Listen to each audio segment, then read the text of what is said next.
telefone dele, que eu passei Eu quero, o eu quero seu o para telefone. ele. Depois você me passa o telefone dele. Eu vou te passar também o dele. Eu passei o seu para ele, mas eu passo o dele para Tá. você também. Combinado, Ele combinado. é super acessível, gente boa beça. Combinado. Legal.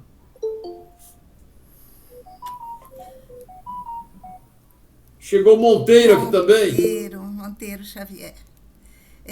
Então vamos começar. Boa noite, pessoal. Nós aqui da Profib hoje reunimos mais 3 entidades para discutirmos, entendermos também, né, essa consulta pública lançada pelo MEC a partir das manifestações pela revogação do novo ensino médio. Então, o governo lançou essa consulta, está sendo divulgada e existem interpretações diferentes quanto ao teor desse questionário, né? Então, a gente sentiu a necessidade de entender e discutir isso, né, com um pouco mais de profundidade, até para poder tomar uma posição enquanto representantes, né, dos professores e poder divulgar, então, uma posição clara, né? Se essa consulta deve ser respondida, que fim ela vai ter, né? E como isso pode ajudar, né, na revisão, revogação, enfim, o que o governo for fazer a partir do resultado dela. Tá? Então, assim, eu vou deixar aberto para os companheiros, quem quiser iniciar. Tá? Não sei, a gente não organizou aqui uma ordem de fala, mas eu gostaria de saber quem quer iniciar, então, a fala. Eu posso falar, Nilson, não sei quanto tempo, eu posso começar, porque assim já fico mais tranquilo, mas não sei quanto tempo você pensou. Eu creio que uns 10 minutos, pode ser, Aldo? Por mim pode, você fala mais ou menos na hora que estiver faltando uns 2 minutos, você dá um toque? Pode deixar. Então tá bom. Primeiro, eu quero agradecer aqui, registrar a alegria do Diego, do Chico, da Gleidmar, da Neuza, do Monteiro, do meu xará que também está acompanhando essa conversa. É uma conversa aberta. Certamente outras pessoas vão entrar ainda, porque é a reunião do MIT, que ela acaba tendo duas funções. Uma de ser de dar a condição de ser uma reunião aberta. Aliás, precisamos pensar em fazer mais reuniões desse jeito. E segundo, porque ela também está sendo gravada e, de repente, pode ter um conteúdo importante que pode ser recortado ou mesmo o inteiro teor pode ser divulgado. Então, acho que é extremamente importante esse formato também. A avaliação e reestruturação da política nacional do ensino médio é o que consta no site governamental, um site publicado do governo, e que nós aqui, eu tenho a impressão que é o papel das entidades que aqui se encontram, os representantes, e também da Profib, nós não estamos aqui entrando no mérito, nós estamos apenas tomando conhecimento do documento, para, a partir do conhecimento do documento, então, discutir eventuais encaminhamentos para o bem ou para o mal. Eu acho que é um pouco essa tônica que nós estamos fazendo aqui. Primeiro, esse documento, que é do Ministério da Educação, a abertura dessa pesquisa, desse levantamento, é 24/4, agora 2023, e vai encerrar no dia 6/6 de 2023. Então, vamos ter um período aí onde abriu-se o processo de participação, entre aspas, mas também logo nós vamos ter um mês, 2 meses praticamente de diálogo aberto. O que é preocupante começa já na finalidade desse documento, que eles estabeleceram o ato do Ministério da Educação, a portaria 399 de 8 de março de 23, que estabelece essa consulta pública e que tem por objetivo abrir o diálogo com a comunidade escolar, os profissionais do magistério, as equipes técnicas dos sistemas de ensino, os estudantes, sociedade civil, pesquisadores e especialistas do campo da educação, para a coleta de subsídio para a tomada de decisão do Ministério da Educação sobre a revisão e reestruturação da política nacional do ensino médio. Ou seja, é uma possibilidade de revisão e de reestruturação da política nacional do ensino médio. Portanto, em nenhum momento está dizendo que isso vai redundar em um debate, por exemplo, numa medida provisória, nem no formato de uma nova lei. Certamente vai ficar dentro da lei existente, essa reformulação vai dar continuidade, que é essa lógica que está sendo desenvolvida neste momento pelo Ministério da Educação. Eles também, um documento que indica a quantidade pelo INEP, a quantidade de brasileiros que frequentam o ensino médio, mais de 7, quase 8 milhões de pessoas, de estudantes que estão nesse censo, que estão registrados, então tem um avanço nesse processo. E eles fazem um levantamento a partir da emenda constitucional de 2006, depois outra emenda de 2011, a primeira a 53 de 2006, depois a 59 de 2011, disciplina um pouco qual é a faixa etária da educação básica, levanta aspectos aonde detecta, por exemplo, os 20% mais pobres, a taxa de matrícula dos jovens de 15 a 17 anos no ensino médio é de 66,5%, frente a uma taxa de matrícula de 91,3% dos 20% mais ricos. Ou seja, então você já percebe uma discrepância aqui, né, do ponto de vista da oferta, e, portanto, é um debate que nós já sabemos de cor salteado com que ele se coloca na sociedade. Então, o documento ele vai tratando dessas questões gerais e ele vai dizer que durante o governo Temer, a medida provisória 746 de 2016, depois ela vai se transformar na Lei 13.415 de 2017, que é sancionada pelo próprio presidente da República, que eu estou passando as informações porque, eventualmente, se alguém depois, caso assista essa nossa conversa aqui, pode ter um pouco de material, e esse material faz parte da fundamentação da consulta que eles estão fazendo. Então, primeiro vai se dar esse documento em base a 5 pontos que eles levantam. Esses 5 pontos têm várias possibilidades que eles trabalham na necessidade de rever muitas coisas.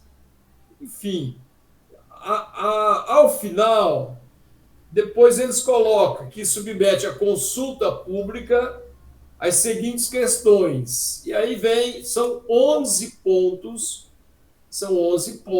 que eles levantam, várias possibilidades. Eles primeiro fazem uma pequena justificativa, depois eles tentam colocar alguns recortes e coloca lá embaixo: concordo com a proposição ou discordo da proposição.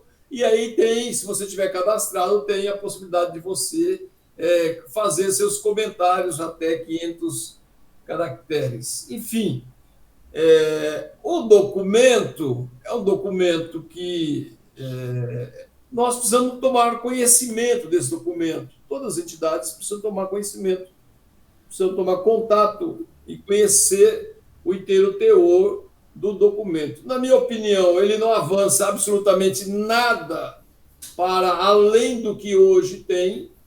Eu acho que o documento e a participação popular vai, digamos assim, referendar o que foi feito através da medida provisória depois da lei do governo Temer, e que nós sabemos das dificuldades que hoje se encontra a sociedade brasileira e a falta de sensibilidade de um governo que foi eleito, digamos assim, majoritariamente por grande parte de componentes dessas entidades que participam do processo educacional, mas não teve a perspectiva, não teve a sensibilidade de ouvir a sociedade no tocante à política de revogar esse entulho golpista do Temer, né? Porque essa lei, já na origem, ela tem um problema seríssimo, que foi a lei de um governo que foi golpista.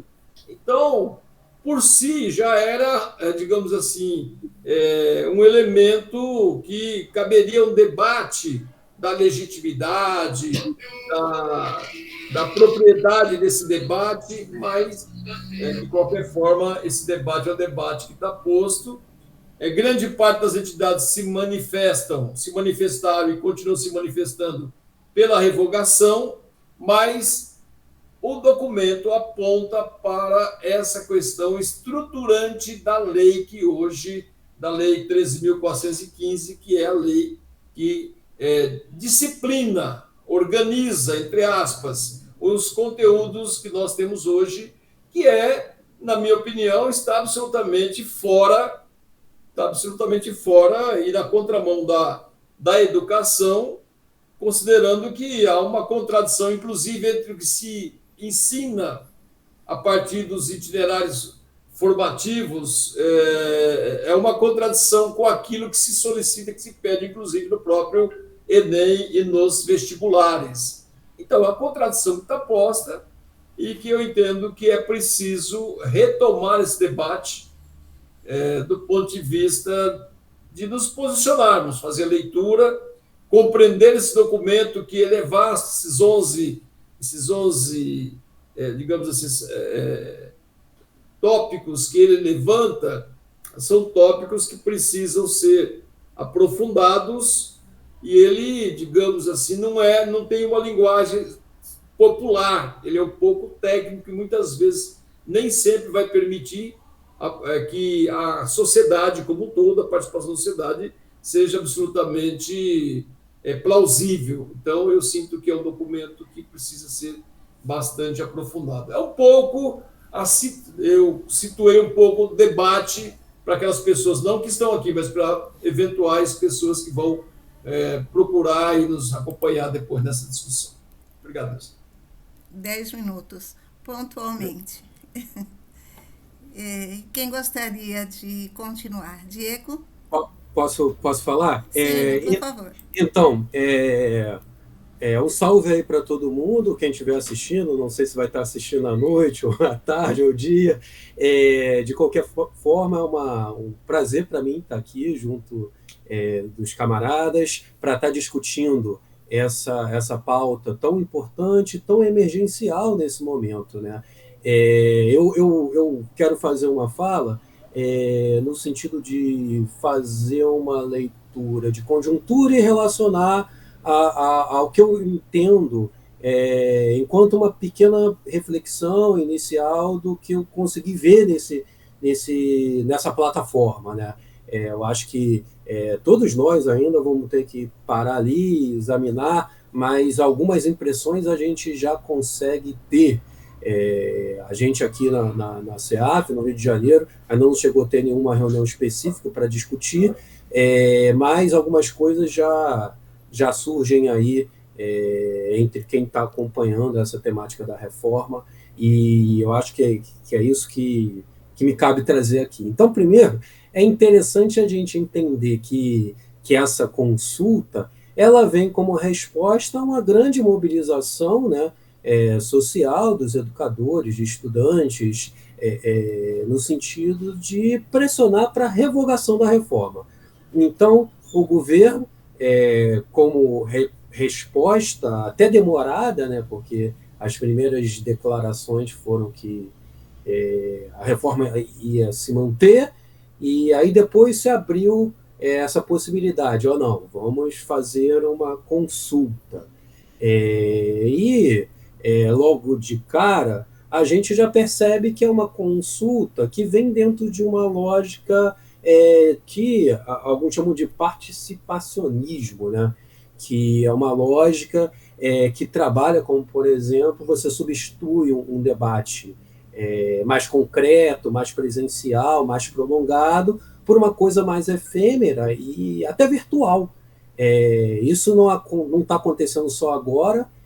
Se a gente volta lá para trás, a discussão sobre a Base Nacional Curricular também se deu dessa maneira, umas plataformas com demarcações muito vagas, apontamentos muito vagos, que a gente ia marcando lá, ia escrevendo determinadas coisas, mas que aquilo dali para se tornar uma contribuição concreta não tinha uma chance muito grande de acontecer.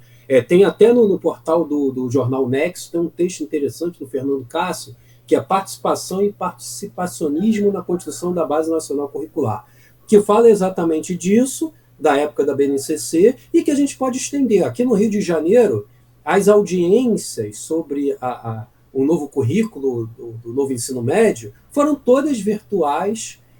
Não teve nenhuma plataforma desse tipo, foram umas coisas totalmente abstratas e virtuais para legitimar. Então, de certa forma, a gente, ao analisar isso, estão abrindo agora uma consulta meio efêmera, meio abstrata, virtual, nesse momento, depois de muitas críticas. Então, pode parecer, né, no primeiro momento, que esse tipo de consulta vem no sentido de esfriar, né, uma luta que estava aquecendo em prol da revogação da reforma. Então, isso é uma primeira coisa que a gente pode apontar em nível de conjuntura, apontando também que esse tipo de consulta é algo politicamente fraco, porque ao mesmo tempo que eles estão empurrando essa consulta para a gente, que é educador, que é para a sociedade como um todo, tem uma notícia aqui de hoje.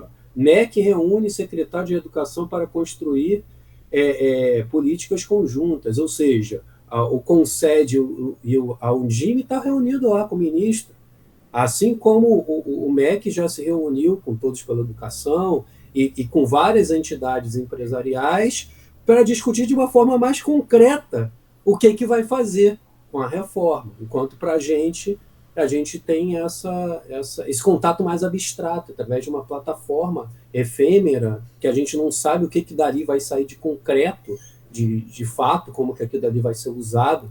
O Aldo aponta muito bem, muitas vezes parece que esse tipo de ação é algo mais feito para legitimar algo que já está aí, do que algo para realmente construir coletivamente.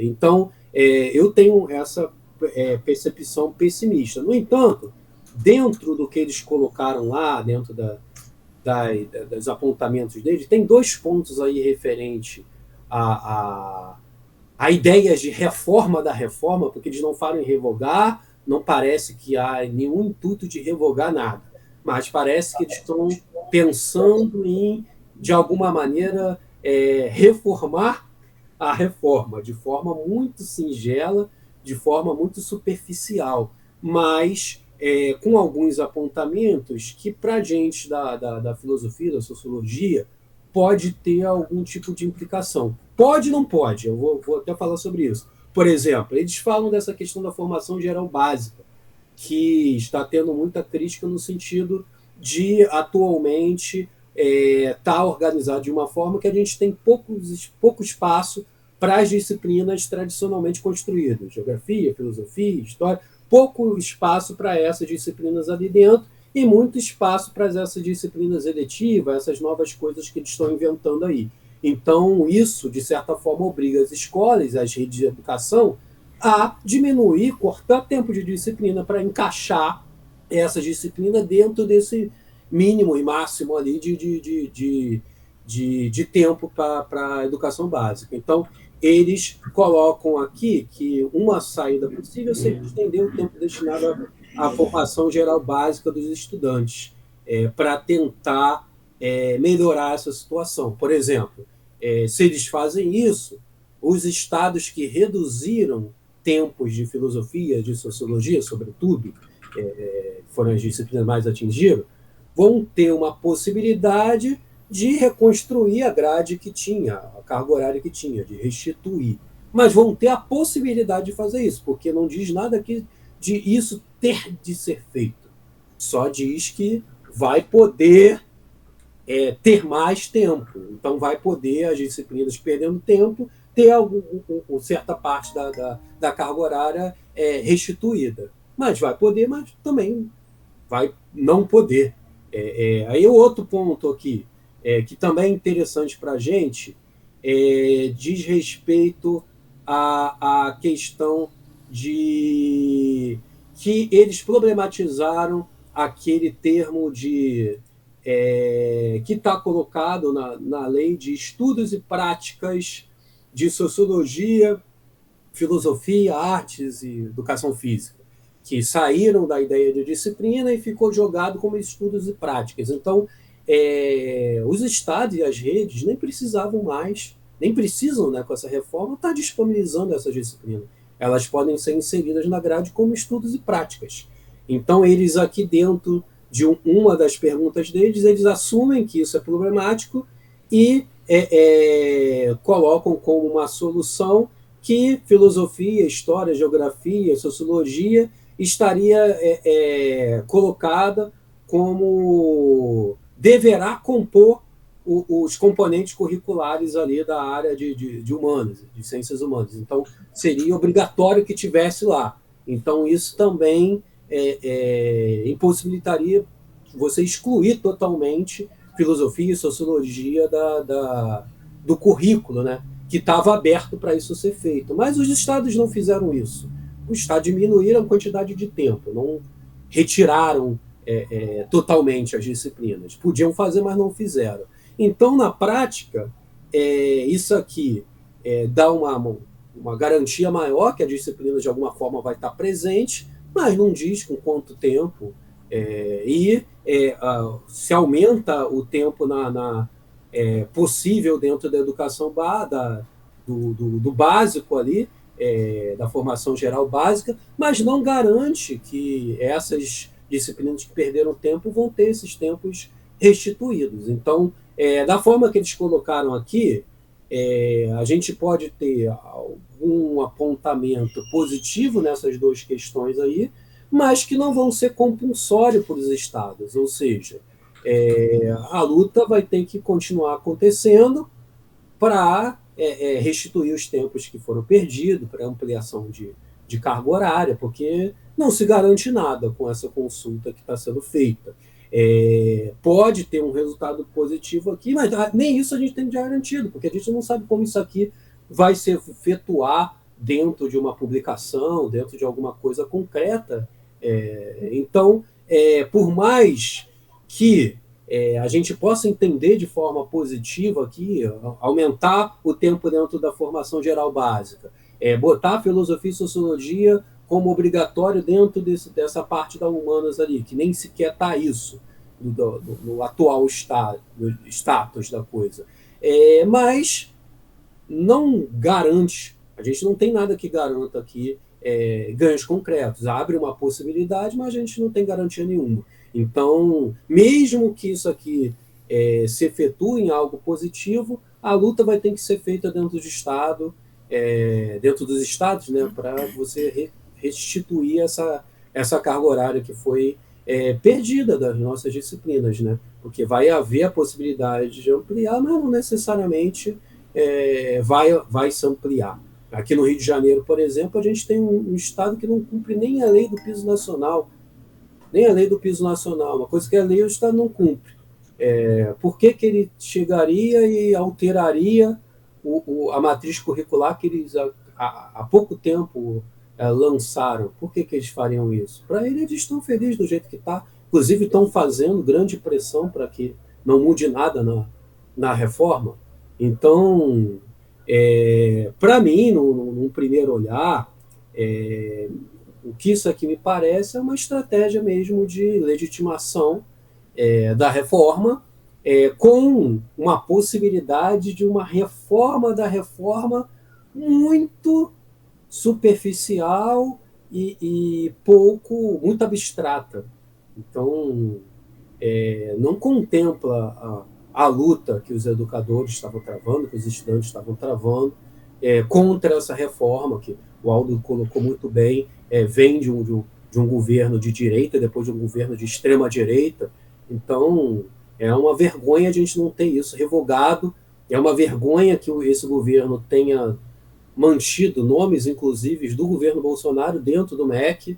Então, é muito ruim que tudo isso esteja acontecendo. Eu acredito que a gente vai ter que estar fazendo muita pressão para que a gente consiga ter algum avanço concreto em relação aos prejuízos que essa reforma traz para a educação como um todo, a radicalização do dualismo escolar, né, que isso que a reforma faz, e um prejuízo maior ainda para disciplinas como sociologia e filosofia.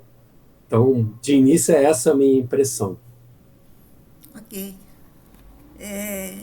Eu acabei falando que nós temos aqui as entidades e acabei não falando quais as Meu Deus, eu entidades. acho que está sem som. Opa, desculpa.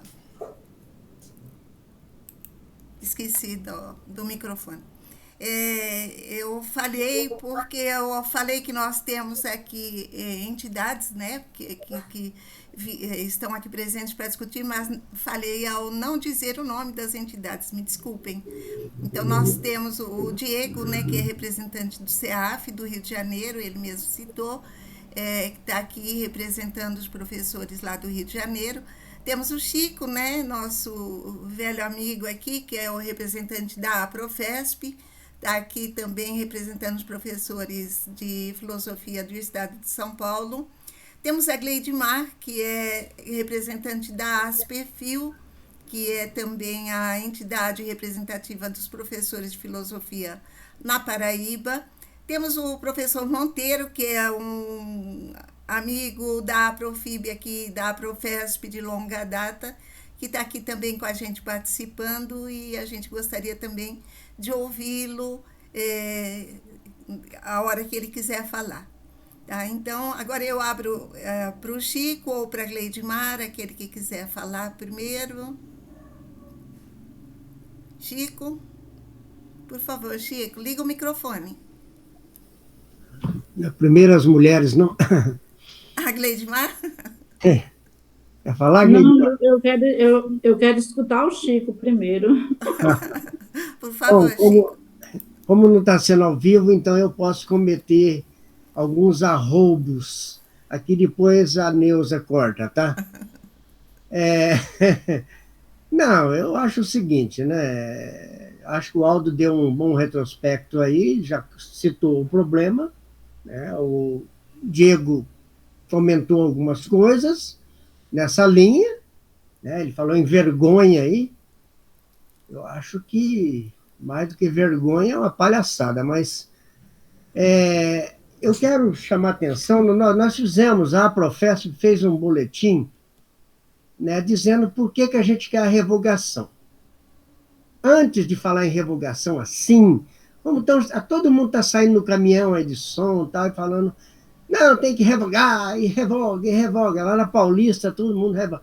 Só que tem que chamar atenção pelo que o Calegari disse, né, naquela live que fizemos. Olha, para a gente revogar, essa é uma lei aprovada no Congresso. A gente precisa colocar uma outra lei no lugar. Então, ficar esperando que o Lula, que eu acho que o Lula depende, né, desculpa, companheiro Lula, mas eu acho que você entende pouco de educação, né, e a Dilma também, né, acho nem é preocupação deles, né, e também nem deve ser, o Lula cuida lá da política, mas assim, a equipe que está aí com o Lula, pelo Ministério da Educação, né, não estão, né, demonstrando essa vontade mesmo de discutir a lei, né? Aí botar uma consulta, como é que chama isso aí mesmo? Participacionismo, né? Essa coisa, vamos fazer de conta, todo mundo fala, depois a gente vai para o boteco, toma umas cachaças e está tudo certo, não é isso?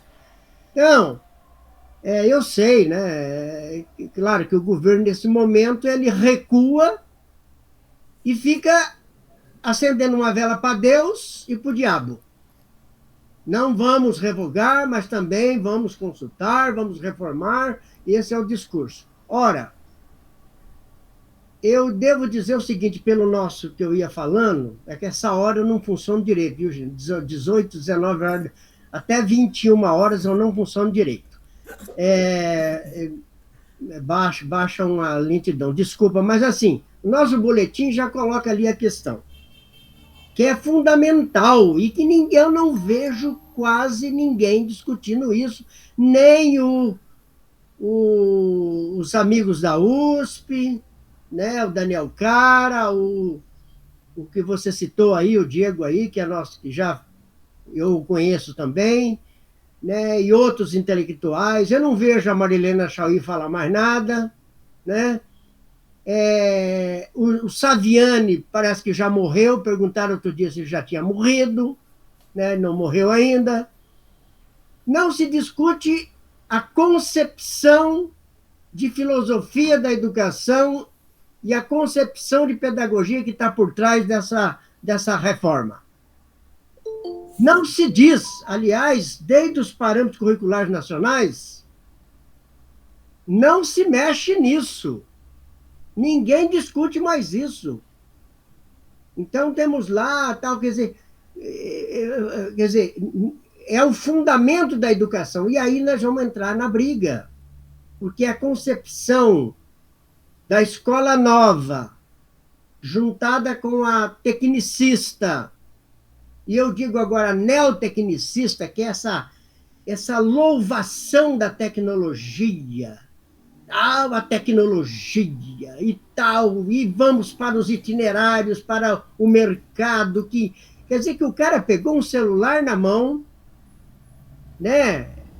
E agora a inteligência artificial e tal, mudou a educação. Então, olha, se fosse por aí, todos os grandes cientistas e filósofos até a década de 70 não teriam feito nada, porque eles ficavam lá com um papel na mão e fazendo as teorias dele. A teoria da relatividade não tem mais que 7 páginas.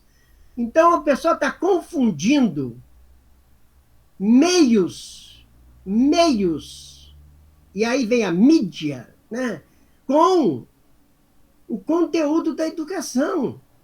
O que nós queremos com a educação? Que formação nós queremos? E aí entra o seguinte, né? Então, a nossa concepção, que é a minha, que eu acho que é do Aldo, que é da Neuza, que é de todo mundo aqui, não é a concepção neoliberal, tecnicista da educação. Aliás, não é, e nós somos contra. Porque a educação neoliberal tecnicista ela é a concepção de preparar para o mercado de trabalho, e todo mundo só fala nisso. Eu fico assim, porque eu vejo se o povo acorda lá atrás, que eu tenho discutido nos grupos. A educação não é só para formar para o mercado de trabalho. A escola não é uma empresa, meu Deus do céu. E aí eles vão privatizar a gestão da escola, achando que lá entra o aluno como se fosse uma fábrica de salsicha, né? Lembra lá do The Wall, né? Entra a carne amassada assim, para fazer a salsicha, e entra o aluno assim, vai amassando tudo, e lá sai uma salsicha maravilhosa, que é uma fábrica de fazer o quê? Cidadãos e homens para o mercado de trabalho. Não existe, não é assim a escola, gente. E aí o professor também entra na história. Ele está sendo mal formado só por tecnologias online, estão discutindo agora se tem que acabar com o estágio. Acabou. Vai entrar um cara, professor na sala de aula, mas ele não é mais professor. Ele é um tutor. Ele vira tutor. O conhecimento não está mais na mão do professor, que não é o educador. Ele está nas tecnologias que o pessoal vai vender para as escolas. Essa concepção de educação não é a minha. E eu vou denunciá-la até o fim do mundo. Eu vou chegar para o pessoal do PT, para Bebel, para quem for, quem que é o ministro da Educação, que eu nem sei quem é, sabe? Eu vou falar para todo mundo, falar, olha, isso aí para nós não é a educação que nós queremos, não é o mundo que nós queremos, não é a sociedade que nós queremos. Essa sociedade de consumidores de um mercado de trabalho não faz parte da minha visão de mundo, nem da visão de educação. Meu filho está lá na Europa, e lá a gente ainda nota nos países europeus da social-democracia uma preocupação, além disso, tanto é que na França o pessoal está saindo na rua e enfrentando pau na polícia. O pau comeu ontem lá no dia do trabalho. Por quê? Porque eles não querem um mundo esse mundo do capitalismo norte-americano, onde as pessoas, né? Quem que não assistiu o filme a vida americana, como é que é? O World Life americano, sei lá como é que se chama. A vida é bela, sabe? Assim, onde todo mundo tem uma casinha de não sei o quê, ou tem uma... e vai lá e come picanha. Claro que eu gosto de comer picanha.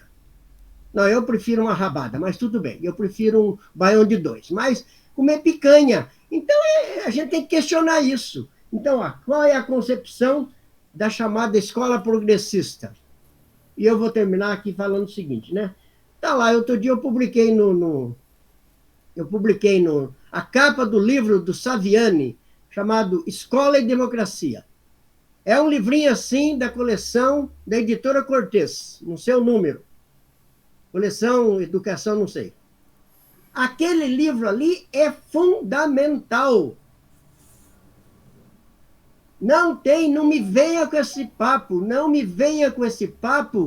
da não sei o quê, porque não sei quem falou, papapá, porque precisamos. Claro que a gente vai ter que mudar a formação do professor. O professor não está sendo formado para o mundo de hoje, e quando vem tudo com a farsa. Eu uso a palavra farsa e ninguém compreende. Os alunos ficam lá na escola, estão para os itinerários, pela inter e transdisciplinaridade, e isso é tudo uma babaquice, me desculpa. Me desculpe, senhores, não estou falando para vocês aqui, estou falando para quem me escutar, que se ilude, que nós se ilude com essa farsa. Por isso que eu termino assim, nós temos que, vai ter que revogar, mas para revogar a gente tem que reunir, e olha, essa defesa nossa, as nossas entidades, as entidades sindicais falam assim, olha, nós queremos, esse aqui é um projeto, pega um deputado lá, que nós temos lá, o projeto de educação nosso é esse. Depois, se vai ter tantas aulas disso, ou tanto daquilo outro, não me interessa. Não é questão de quantidade de aula, nem se vai fazer brigadeiro ou não vai fazer brigadeiro, tudo bem. A gente pode até fazer brigadeiro. Nós podemos até comer brigadeiro, mas comer brigadeiro onde está formando gente. Está formando gente, não está formando um cara para o mercado de trabalho. É isso, a nossa concepção progressista de educação, que eu cito Saviani, Severino, Lucchesi e todos os outros, eu esqueci aqui os grandes nossos pensadores, a Chauí, que todos os que participaram do nosso encontro, aonde estão esses nossos intelectuais? Tá? Só o Daniel Cara falando ali e o Cássio falando ali. E os outros? Aonde estão? Morreram?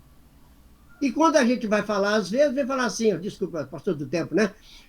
Quando a gente vai falar assim, Chico, você fica falando coisa do passado.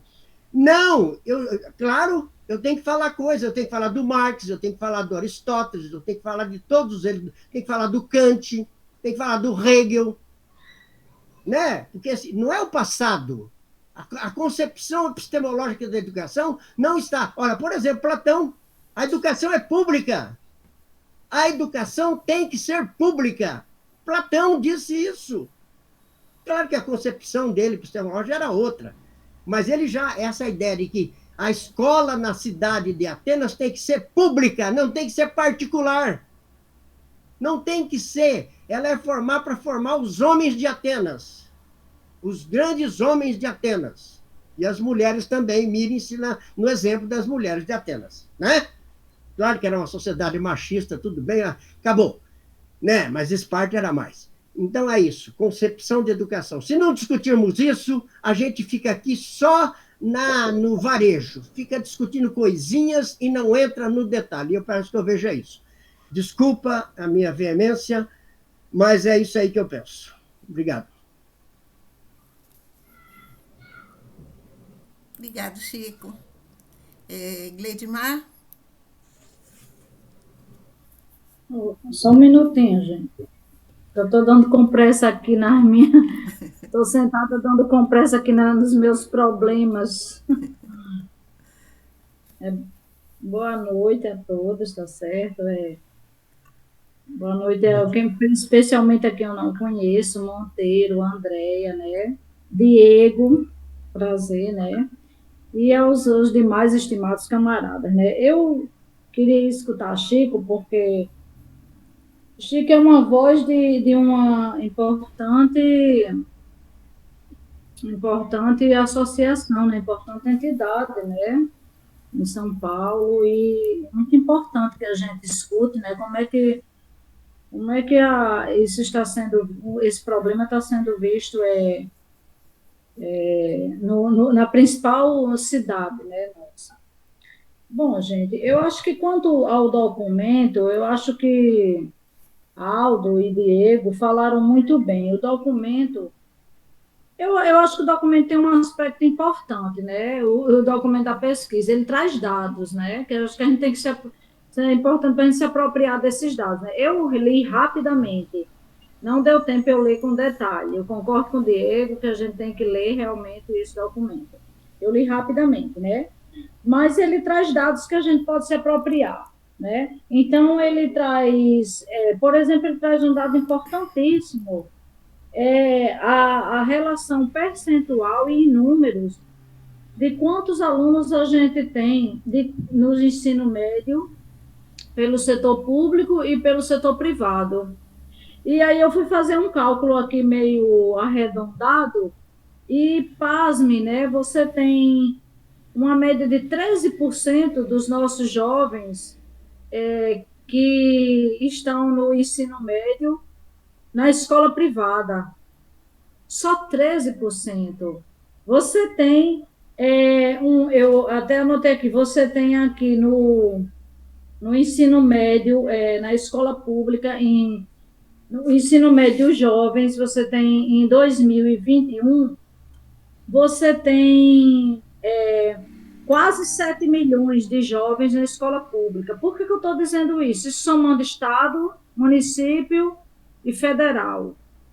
Porque o governo ele está pressionado por dois setores, pelos os secretários de educação dos municípios e dos estados, que eu ainda não consegui entender por que eles querem tanto essa reforma, querem tanto o NEM, eu ainda não consegui encontrar, assim, o ponto X mesmo, né, que faz com que eles queiram o NEM. E o governo também está pressionado pelo setor privado.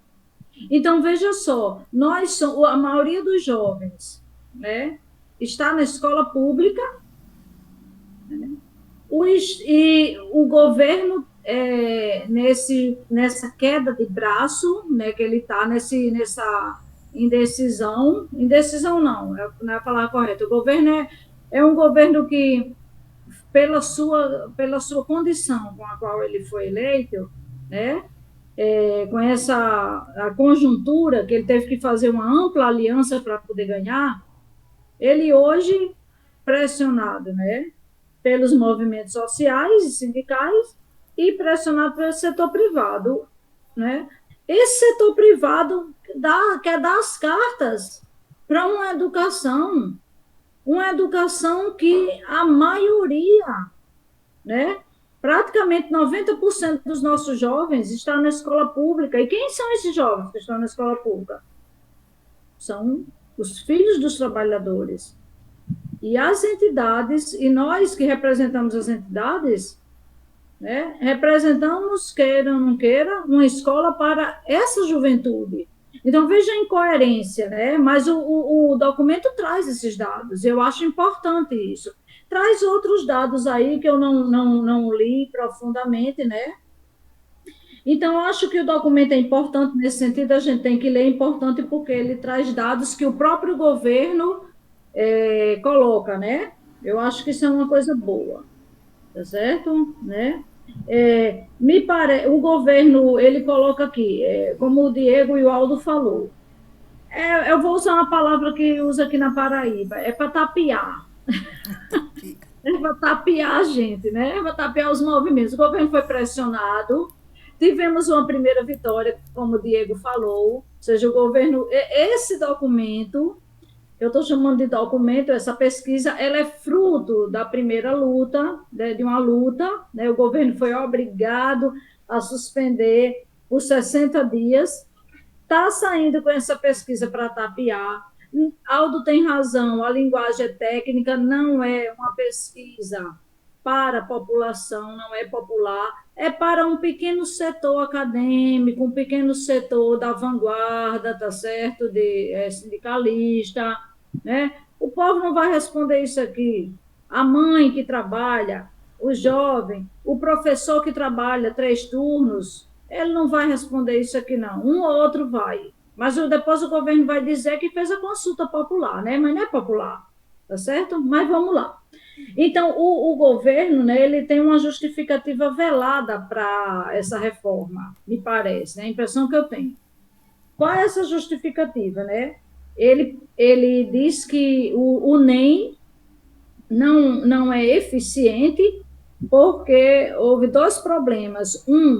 Devido ao governo, os governos passados, Bolsonaro e Temer, né, principalmente Bolsonaro, ele não conseguiu dar uma espécie de unidade, né, sobre o NEM, com o NEM, ou seja, o NEM não foi implementado nas entidades federativas de forma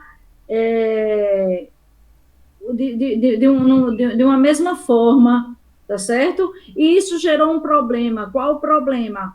Cada estado e cada município implementou o NEM ao seu modo.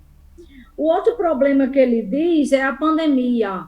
Então, ele aborda esses 2 problemas para dizer que o NEM tem essas deficiências. E me parece que, a partir daí, ele quer dizer assim, por isso que a gente pode... esse seria o problema do NEM, né? Então, é como que se dissesse assim, o NEM tem salvação, a gente precisa apenas remendar, corrigir, né? O problema seria esse, nas minhas palavras, né? Aí, Neuza, depois tu me avisa quando faltar uns 3 minutos. Então, veja só, acho que o documento, inicialmente, é isso, né? Mas, né, é uma vitória parcial, porque mostra que o governo está, né, pressionado. Isso seria o aspecto, tá certo, mais objetivo do que seria esse documento, né? Sim, outro problema, o documento também diz que as disciplinas, elas estão mantidas e apenas mudaram de nome para itinerários formativos. Não é verdade. Nós sabemos que isso não é uma questão de nomenclatura, é uma questão de mudança mesmo, é de tirar as disciplinas, é o que o Chico disse. É uma educação somente para o trabalho, mas eu acrescentaria as palavras de Chico, é uma educação para o trabalho capitalista, não é para o trabalho humano, o trabalho que Lênin pensava, o trabalho que Marx pensava, não, é para este tipo de trabalho, para esta sociedade, né? A LDB fala da educação para o trabalho e os cabas pegaram e se aproveitaram disso, né? E ali, em vez de dizer o trabalho, aquele que dignifica o homem, não, aqui é o trabalho que destrói o homem, né? Então, o NEM é o ensino médio para deformar o indivíduo, não é formar, é deformar a pessoa enquanto pessoa para o trabalho capitalista, é esse trabalho, pronto. E a gente está vendo o boom, a explosão, isso aí que Chico falou, você não tem professor, você tem monitor. O boom e a explosão, a gente vê muito isso no EAD, principalmente se for no EAD privado. que aí é que é precarizado mesmo. Então, o documento praticamente reafirma, né, esse modelo de educação que é pior do que o que a LDB dizia, né? Que a LDB dizia para o trabalho e para a cidadania, né? E concordo com o Chico, nós temos que nos manter no nosso princípio de que a educação que a gente defende, que nos chame de idealista, mas precisamos ser idealistas. Se nós não somos idealistas, nós não temos objetivos, né? Porque a educação que a gente defende é a educação como projeto da humanidade, para libertar o homem, para que o homem seja progressista, para que o homem seja livre, não é para que o homem seja aprisionado. Então, realmente, o NEM, ele é a negação de toda essa tradição que a gente teve até pouco tempo. Eu acho que o NEM, ele é, digamos assim, é uma resposta e uma necessidade do avanço da educação privatizada, tá certo? E da educação privatizada e da privatização na educação, tá certo? Eu acho que o NEM é isso, né? É uma pressão, esse setor que foi crescendo, crescendo, crescendo. O governo, né? Ele está nessa gangorra aí, mas eu acho o seguinte, companheiros, que tem um problema também nisso tudo, que a gente, para conseguir, e vou para concluir, para a gente conseguir ter êxito, tá certo? Inclusive no parlamento, nós teríamos que ir para as ruas. Eu acho que o MEC, inclusive é uma vergonha o MEC ter bolsonarista lá, você entregar, acho que é a Secretaria de Ensino Médio, né, se eu não estiver enganada, para o bolsonarista, né? Ou seja, isso aí é por isso que o MST também estava reclamando. Por quê? Porque esse governo está cheio de bolsonarista. Ele não se libertou disso, acho que pela dificuldade, pela coligação, né, com que ele foi eleito. Então, acho que a gente teria que começar a pressionar também as nossas entidades. Por exemplo, a CNTE, ela todo ano chama a luta em defesa da educação, chama um dia de paralisação. Mas ela não unifica essas lutas necessariamente. Os nossos sindicatos também, as direções também não fazem isso. Então, a gente teria que nós temos que fazer a crítica mesmo, a POSP também, entendeu? Que é um grande sindicato, todas as associações, ou seja, nós teríamos que começar a criticar mais enfaticamente e a exigir das nossas entidades educacionais, né? E Chico também está correto quando ele critica os acadêmicos, né? Os acadêmicos de esquerda, que sempre estiveram, acho que eles estão com medo, não querem assim, não é um medo, digamos assim. Como é um governo que ainda está se consolidando, eu acho que os nossos acadêmicos, por exemplo, Marlene Chauí, eu não acredito que ela defenda essa reforma, mas eu creio o seguinte, que como é um governo em disputa, digamos assim, um governo que está estabilizando, talvez não ajude ao governo a se firmar, se nesse momento quem o apoiou vier publicamente fizer críticas. Eu acho que é isso. Por isso que a gente tem mais autoridade para fazer essa crítica. Por quê também?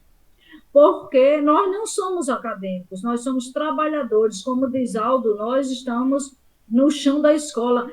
É nossos empregos que estão aí, é a nossa cabeça, são nossos empregos que estão para ser destruídos. Sim, o documento também não aborda, é um absurdo, a questão do desemprego e da superexploração para o professor. Ele não aborda, pelo menos a parte que eu li rapidamente. Ele não aborda essa parte aí, né, que é uma das coisas mais nefastas também que tem no NEM, é esse problema, né? Então, o documento não aborda isso é muito sério. Então, eu acho que a gente tem que, como é que eu diria, está correto, eu acho que a gente tem que usar todas as formas de pressão, eu acho que a gente deve participar dessa pesquisa, tá certo? Participar e denunciar. Por que eu acho que a gente deve participar? Porque ela é individual, por pessoa. E aí não tem problema que a gente participe. Isso não invalida da gente denunciar, ou seja, a gente tem que denunciar, tem que exigir dessas entidades, da CNTE, dos sindicatos, que nós temos que chamar os professores nas escolas, chamar os pais de alunos, é muito difícil isso, né?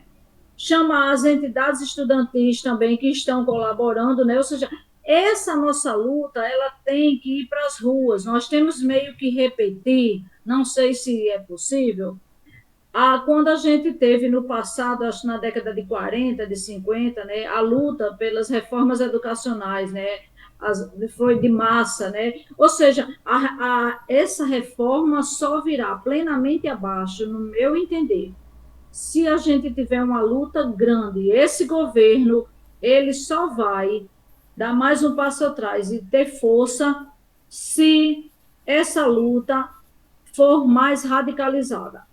Enquanto a gente tiver com essas entidades medrosas, reclamando cargo, né, tá certo? E a gente fica discutindo entre nós, que é importante, mas essa luta precisa ela tomar mais corpo, ir para as ruas. E é muito difícil isso porque as entidades elas enfrentam diversos problemas, né, políticos, aí, consequência ainda desse momento que a gente vive. Mas, em geral, é essa a nossa posição. Muito obrigada. Obrigado, Gleidmar. Professor Monteiro, Andréia, gostariam de se colocar, falar alguma coisa?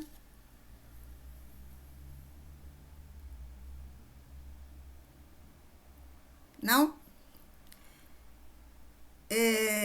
Então, eu creio que a gente tem aqui um consenso, né, entre as falas, né, das 4 entidades, que, como disse o Aldo, né, é uma pesquisa, é uma proposta para legitimar as medidas que o governo vai tomar, né, que ele não pretende a revogação, ele pretende uma revisão, e essa revisão pode ser qualquer coisa, né? Ele altera alguma coisinha aqui, outra coisinha ali, e diz que alterou. E ele vai dizer que ele fez a consulta e que foi o povo, né? Que foi a população quem quis, quem pediu.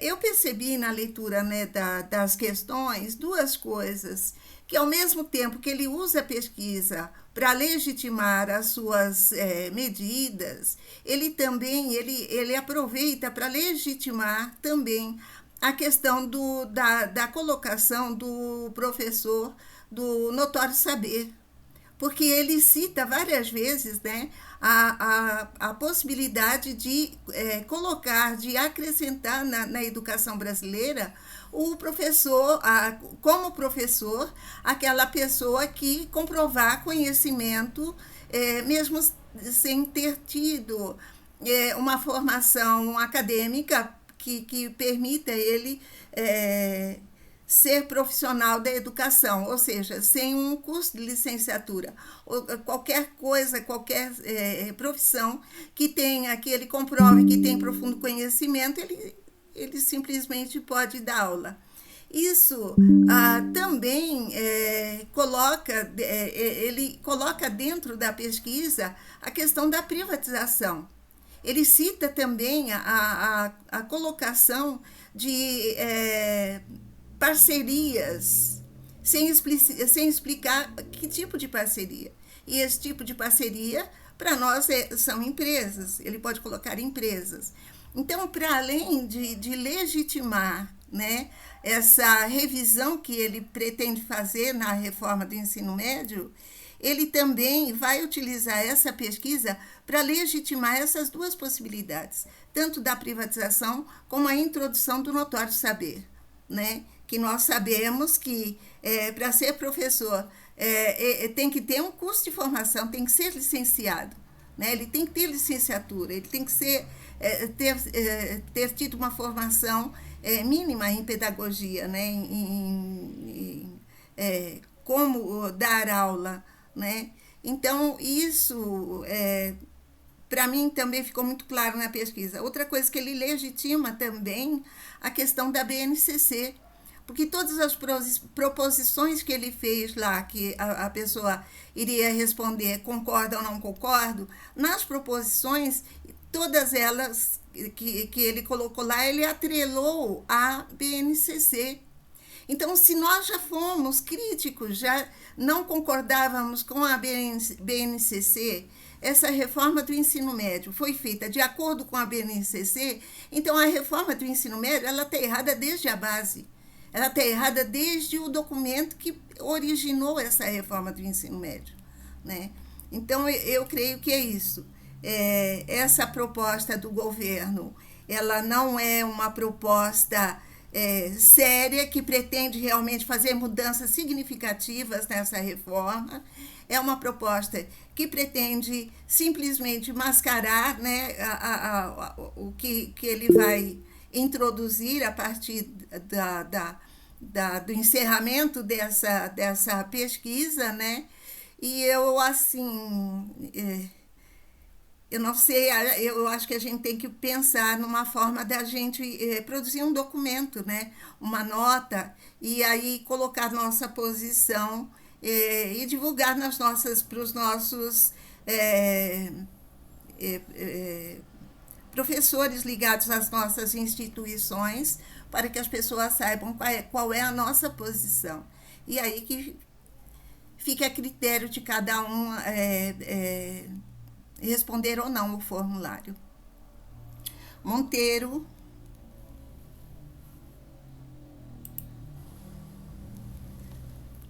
Professor Monteiro, pode falar, seu microfone está desligado.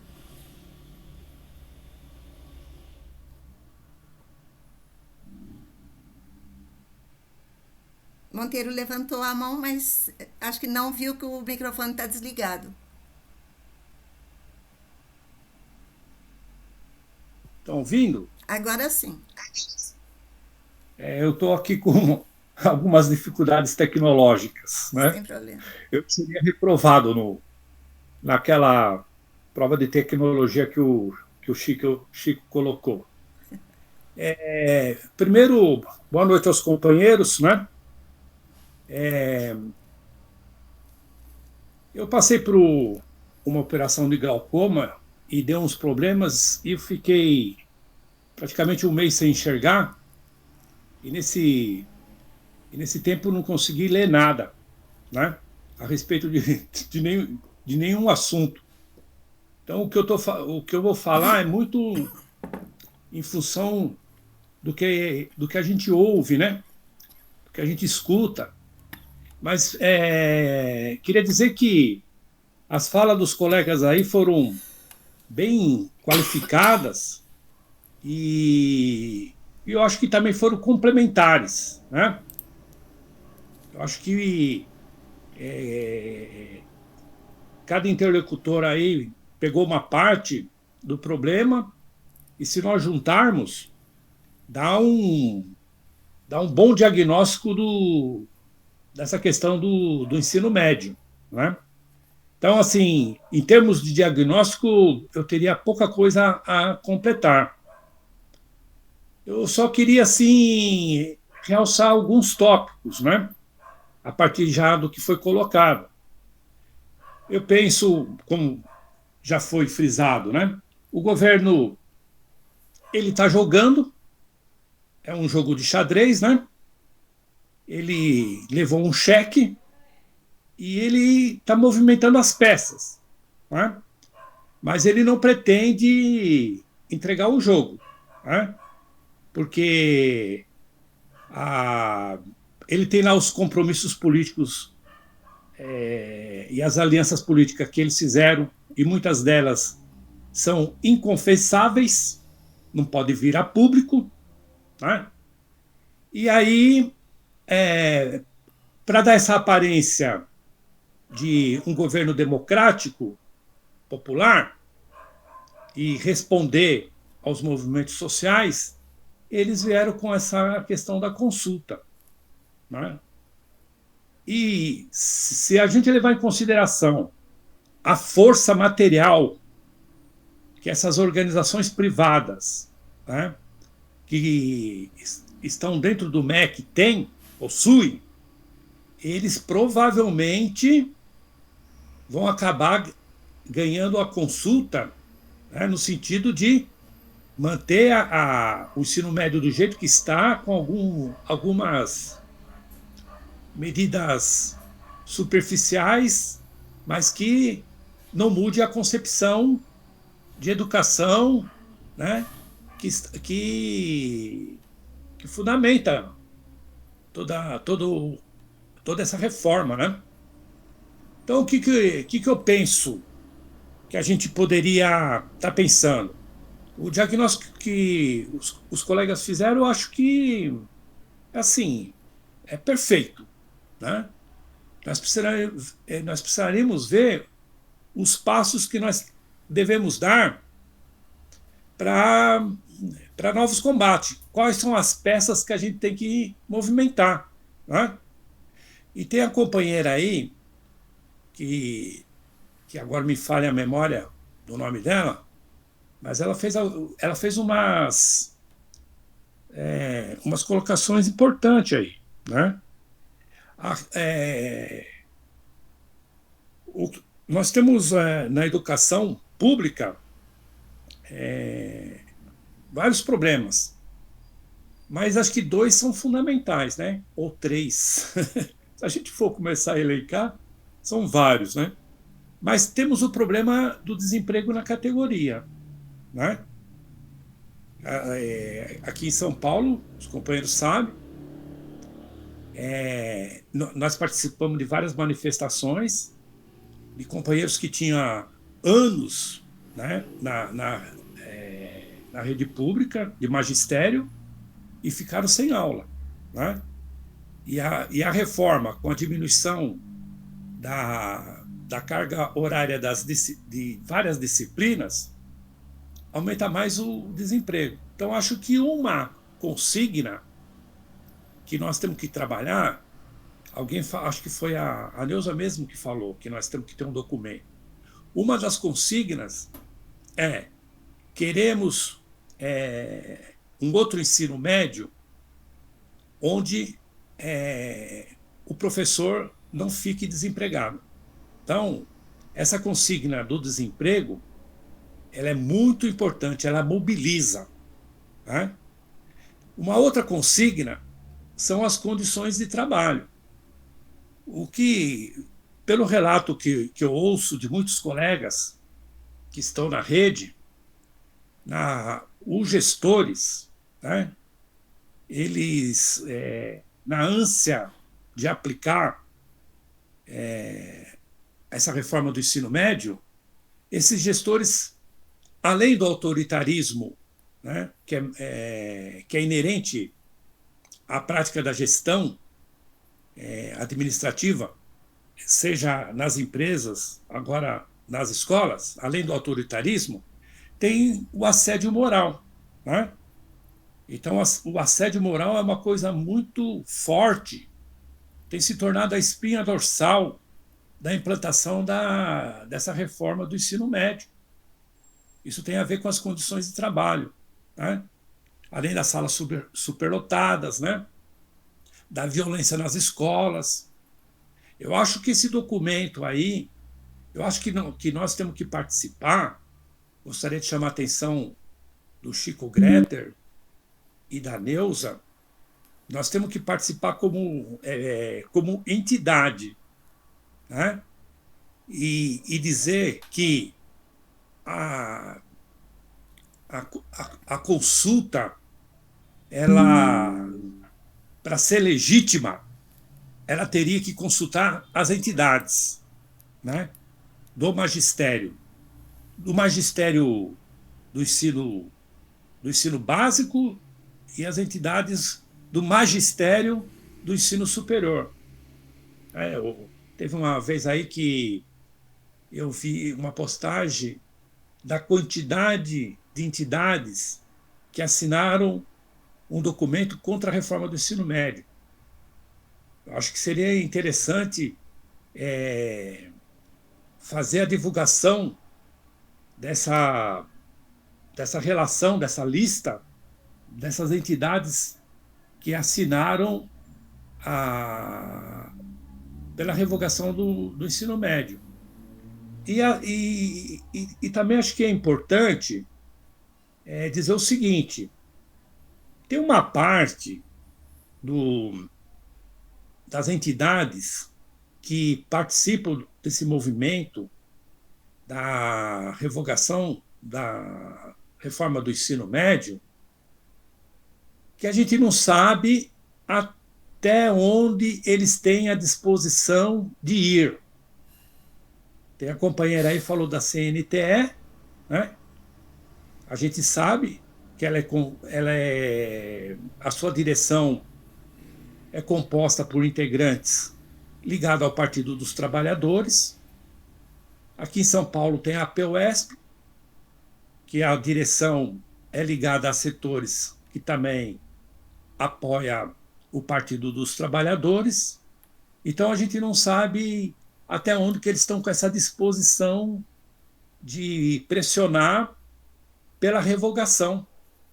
Eu acho que a gente tem que pensar, fazer um movimento para testar até onde eles pretendem ir. Porque a realidade dos fatos é o seguinte: eles estão fazendo política. Lógico que eles têm os objetivos próprios deles. E eles não vão confessar esses objetivos para nós que estamos mais à esquerda, né? E eles têm um limite. Talvez o limite deles seja essa consulta aí, né? O povo foi consultado e vai ter algumas mudanças, então parou por aí. Por isso que eu penso que é importante produzir um documento falando do desemprego na categoria, das condições de trabalho e também isso que o Chico frisou, que eu achei que é super importante, que é a concepção da educação, e que a companheira também falou, que é a concepção da educação que nós defendemos. Eu só tenho uma pequena diferença com o Chico aí, que é em relação a certos teóricos que falam sobre a educação, né? Talvez, dependendo do andar da carruagem aí, a gente possa fazer uma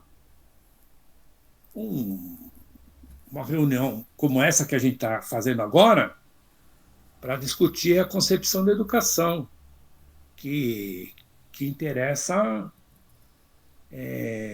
aos trabalhadores e às trabalhadoras e aos filhos dos trabalhadores da educação.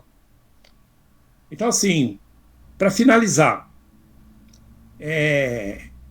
nós temos que estar preparados para esses setores. A consulta parece que vai durar 2 meses, para alguns setores tirarem um time de campo. E aí, nós temos que estar preparados para dizer que nós não estamos satisfeitos, porque eu acredito que a gente não vai ficar satisfeito com apenas alguns retoques, né? E aí a gente tem que partir para uma ofensiva que, se vocês me permitirem a ousadia, né? Vou usar a expressão do Greter, não consigo esconder meu pensamento, a gente tem que começar a pensar em pedir a cabeça do Camilo Santana, né, e de toda a equipe gestora do Ministério da Educação e da Cultura. Se a gente quer uma educação séria para os filhos dos trabalhadores, não pode ser com um gestor, né, que, primeiro, ele pessoalmente não entende nada de educação. Coloca uma equipe que vem da época do Michel Temer. Está cheio de tucano lá, além de bolsonarista. Então, assim, fica complicado. Entendeu? A gente não fazer esse tipo de crítica e achar que o cara está lá, é um cargo político, né? Faz parte da aliança do que se estabeleceu lá com várias forças políticas, né? E vai ficar por isso mesmo? Não. Nós somos educadores, como a companheira disse, né? A educação ela é importante para a emancipação dos trabalhadores, né? Só fazer uma ressalva, se é possível, né? A educação ela é um bem simbólico, ela foi pensada como emancipação dentro do projeto de formação da modernidade, né? E é um projeto que, esse projeto formativo que passa pela educação, ele foi boicotado, teve disputa, tem disputa, e as elites não querem ver trabalhador emancipado. Por isso que eles interferem tanto na educação, né? E por isso que eles colocam gente que são contra uma concepção emancipatória da educação. Então, assim, se o cara é contra uma concepção de emancipação na educação, nós somos contra ele. Então, nós temos que pensar um momento em que nós vamos pedir a cabeça desse cara. É isso que eu queria falar para vocês, companheiro. Eu ainda não me recuperei totalmente, não pude participar. Faz mais de um mês que eu estou de molho aqui, ainda não consigo enxergar direito. Eu estou usando a lupa aqui eu tive que usar a lupa aqui para ver os símbolos aqui, para ver como que eu entrava. Mas é isso aí, eu agradeço. Obrigado, viu? Eu tenho que desligar o microfone, né? Obrigado, Monteiro, e melhoras para você, tá? Que você recupere logo e esteja presente como sempre esteve, tá bom? Andréia conseguiu recuperar a conexão? Andréia quer se pronunciar?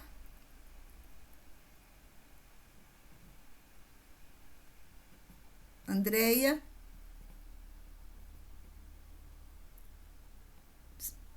Andréia, diz para nós de onde você é, Andréia. Ah, tá. Ela está escrevendo aqui no chat que está no trânsito. Tá bom, então. A hora que você puder se apresentar, a gente está aqui para te ouvir, tá bom? O Diego caiu, perdeu a conexão também, né? Então eu acho que é isso, né? A gente teve aqui boas discussões, boas ponderações a respeito da proposta que nós fizemos, que é a consulta pública lançada pelo MEC, né? Eu acho que os companheiros têm acordo, né, da gente fazer uma nota, fazer um documento a partir daqui e divulgar, né, a nossa posição, porque o objetivo desse encontro era esse, né? A gente discutir com mais profundidade essa consulta e colocar, então, para os nossos grupos, então, a nossa posição. Eu acho que a gente pode começar a pensar já a partir de amanhã como produzir essa nota. Tá?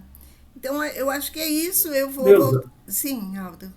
Se me permite, só para a gente fechar aqui mais ou menos o que foi feito. Primeiro, das falas aqui apareceram as seguintes sugestões. Certo. Primeiro, a necessidade de escrever um projeto educacional que expresse o interesse do ensino médio, o que seria a revogação, teria que ser respondida a partir de um projeto, né? Segundo, foi levantada a possibilidade da participação individual e acompanhada das denúncias, de denunciar o processo. Terceiro, quarto, cobrar das entidades um posicionamento mais claro que com os limites que o Monteiro, que o Aldo Xavier colocou aqui, né, que grande parte das entidades também tomaram e tomam partido ainda hoje. Depois,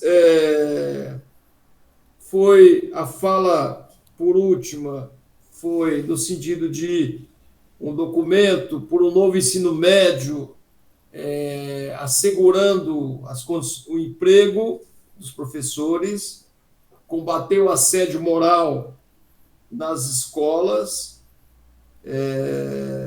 consultar, não individualmente, mas consultar as entidades do magistério, porque isso tem a diferença entre consultar as entidades e consultar as pessoas individualmente, né, que foi priorizar, produzir um documento com essas condições do desemprego, condições de trabalho e concepção de educação, e o Aldo ainda propõe a ideia de se fazer um debate sobre concepção de educação, que é um elemento que, ao esclarecer a concepção de educação, vai facilitar a compreensão, a dimensão e os limites desse projeto, inclusive dessa consulta. Acho que é um pouco o resumo que eu estou levantando aqui, que foi expressa na fala das pessoas. Ok, Aldo. Obrigado por ter anotado as propostas. Eu acho que se a gente pretende, então, fazer um documento com uma proposta de um projeto, né, de ensino médio, eu creio que a discussão de qual é o ensino médio que a gente quer, ela, então, tem prioridade. A gente primeiro precisa discutir qual o modelo de ensino médio, qual a nossa proposta de ensino. Talvez não seja nem ensino médio, seja ensino público como um todo, né?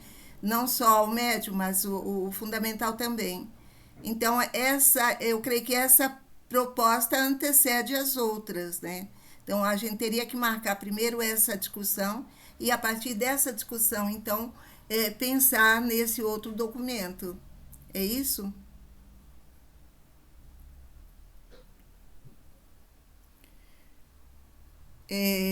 O Monteiro levantou a mão e depois a Gleidmar. Monteiro?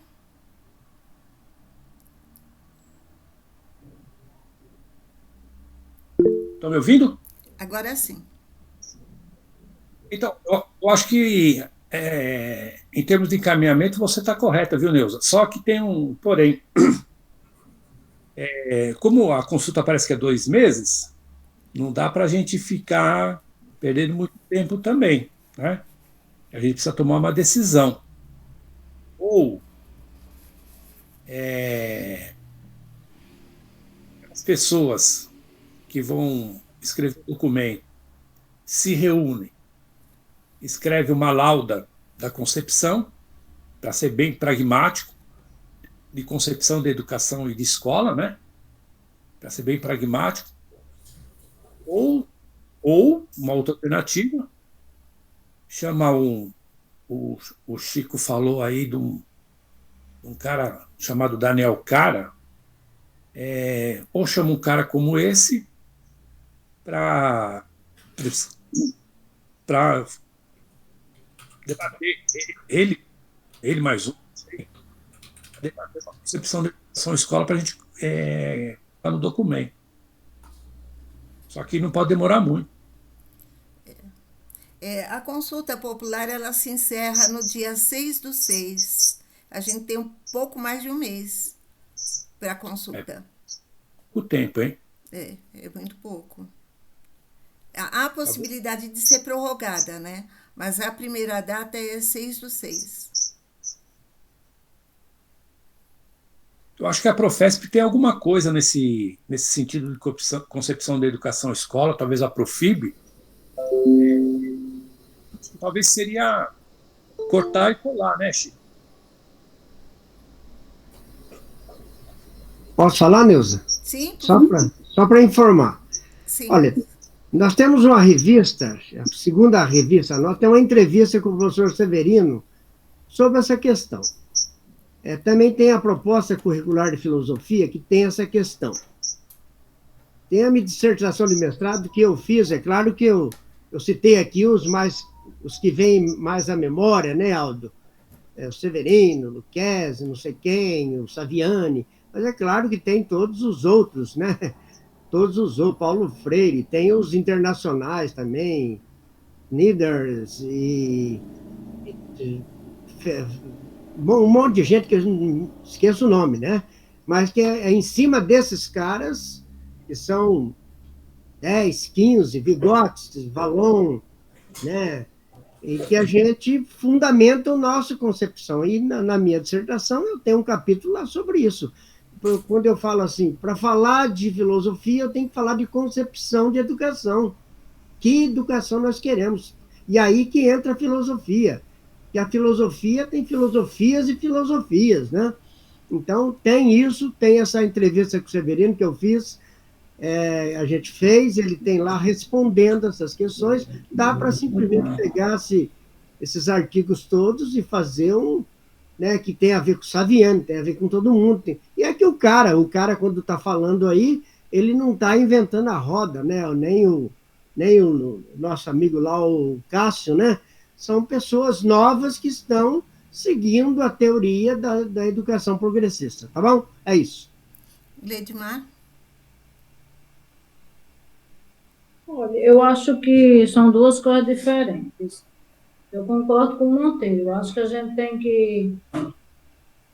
Um é o que a gente pensa, né, sobre a educação e essa proposta mais profunda que a gente pode elaborar.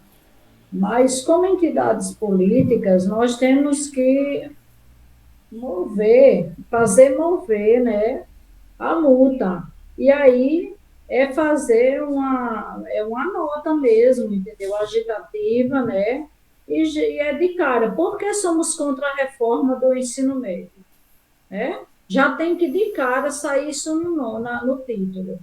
Né? Porque nós somos militante marxista, ele é assim, ele é de tudo um pouco, né? Então a gente também é um pouco de jornalista, né? A gente sabe que quando você vai fazer uma matéria, o título já tem que conter, né, revelar o conteúdo, né? Então, por que somos contra? Eu estou dando um exemplo. Então, já de cara dizer. E aí a gente pontua, vai colocando. Então, se a gente tiver dados, por exemplo, a gente pode fazer um rápido levantamento. Os companheiros de São Paulo, que vivem mais do que em outro estado, a implementação, né, paulatina, ainda não é totalmente completa da reforma do ensino médio, já sente essa precarização e essa precarização do ensino, esse problema do desemprego ou da falta de disciplinas para o pessoal trabalhar. Então, acho que a gente pode fazer um rápido levantamento, tá certo? E na nota, fazer uma nota no máximo de uma página, tá certo? Coloca como que se a gente estivesse falando, né? Para quem não sabe. Não vamos só imaginar que a gente vai falar para quem sabe, vamos falar para quem não sabe também, né? Então, o que é a reforma do ensino médio, instituída tal, e o que é que ela traz, tá certo? O que é que ela modifica? Então, essa questão, né, do desemprego, né? Quantos professores, está certo, né? Como é que é essa transição para o desemprego? O companheiro falou aí, né? Ou seja, uma vez que a carga, aí alguém pode pensar assim, a carga horária aumentou, né? Pode algumas mães, por exemplo, alguns professores, a carga horária aumentou. Não, a carga horária aumentou, mas em compensação, ela concentrou nas mãos de alguns professores e outros não têm como trabalhar. Agora, o Estado, ele pode não demitir ninguém, mas nós temos que pensar que no futuro o Estado pode, e inclusive a reforma administrativa que os fascistas tentam empurrar, pode justificar o seguinte, olha, existe um percentual de professor que está aqui ocioso. O que nós vamos fazer com esse pessoal? Isso pode ser uma brecha, uma justificativa para a demissão, certo? Outro problema é que essa reforma também, né, que nós devemos colocar essa nota, a tendência dessa reforma esse novo ensino médio, ele não qualifica as pessoas não impulsiona para a universidade a tendência séria de certos cursos desaparecerem. Então, nós teremos outro problema de desemprego. Então, acho que a gente poderia fazer uma nota, deveríamos fazer uma nota, né, agitativa, mas com algumas informações, tá certo? Né, uma nota simples, tá certo? Que movesse mais as pessoas, né, para a necessidade da gente se opor a essa reforma. E aí, a essa pergunta, nós temos que elaborar um projeto? Não creio que somos nós que temos que elaborar um projeto, nós temos uma concepção da educação. Mas os técnicos do MEC, tá certo? É claro que né, esses técnicos que estão aí, uma parte deles, né, não vão fazer isso.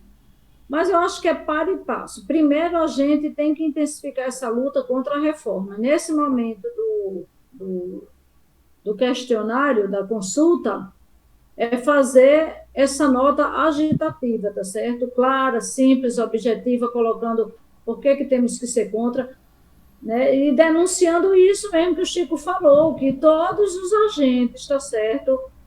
Acadêmicos de esquerda, as entidades, todos nós, tá certo? Né? Temos que ir para a luta mesmo. E também, como o companheiro Monteiro falou, talvez seja a hora da gente pensar mesmo em pedir, em denunciar que Camilo Pitanga, se o governo Lula, né, e o seu Ministério da Educação não rompe com isso, não põe para fora os bolsonaristas, após então que ele saia.